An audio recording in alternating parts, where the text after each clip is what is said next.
Hello, I'm Dr. Janis and I'm a gynecologist here at St. Joseph's Hospital of Orange. Hi, I'm Dr. Leslie Randall. I'm a gynecology-oncology specialist here at the St. Joseph's Center for Cancer Prevention and Treatment. Gynecologic cancers include the cancers of women's reproductive organs. The most common of this is uterine cancer, followed by ovarian cancer, then cervical cancer, vaginal cancer, and cancer of the external genitalia, which is called the vulva.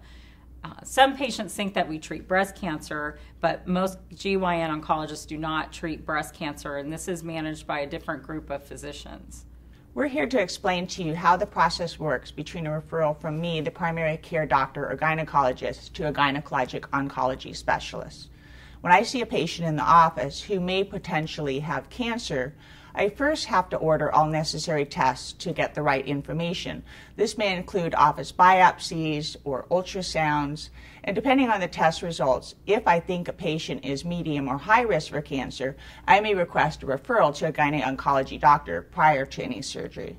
I'm the gynecologic oncology specialist, and I see these patients for Dr. Fee, those who she suspects might have a gynecologic cancer, or even patients who might not have cancer but have complicated gynecologic conditions that require treatment from a specialist. And along with Dr. Fee, I will complete the workup in many cases and then often proceed with surgery, either alone or with Dr. Fee. Oftentimes, the final outcome is not known until after the surgery is completed. So therefore, if we think a patient requires it, we'll do the surgery together in conjunction so that proper surgery can be done right from the start. Having the proper surgery right away is critical to patient outcome. It actually has been shown to improve survival if patients are managed by a gynecologic oncologist when that is necessary. It's important that every patient who has a gynecologic cancer here at St. Joseph's Hospital is also presented at a monthly cancer conference. During this conference, we use a multidisciplinary approach and assemble all the necessary specialists. We have the primary care doctor or gynecologist, the gynecologic oncology doctor, and also other specialties, for instance, radiology, pathology, and even radiation therapy. This is important so we can work together as a team.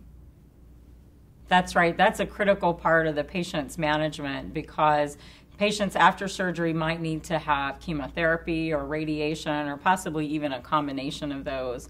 And often patients will have more than one option. And so it's important that a multidisciplinary team assemble to discuss all of these options and which ones might be best for these patients. This is also where we determine whether patients are eligible for the high priority clinical trials that we have open here at St. Joseph's. At the cancer conference and afterwards, we also determine what follow-up is necessary for each individual patient as well as initial therapy.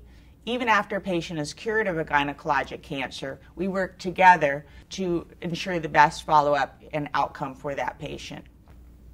This type of follow-up also might include special surveillance for other cancers if during the course of cancer treatment, patients are identified as having a risk factor for another cancer based on the cancer that they've had.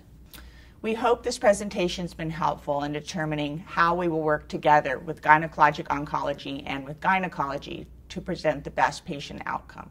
Thank you for listening.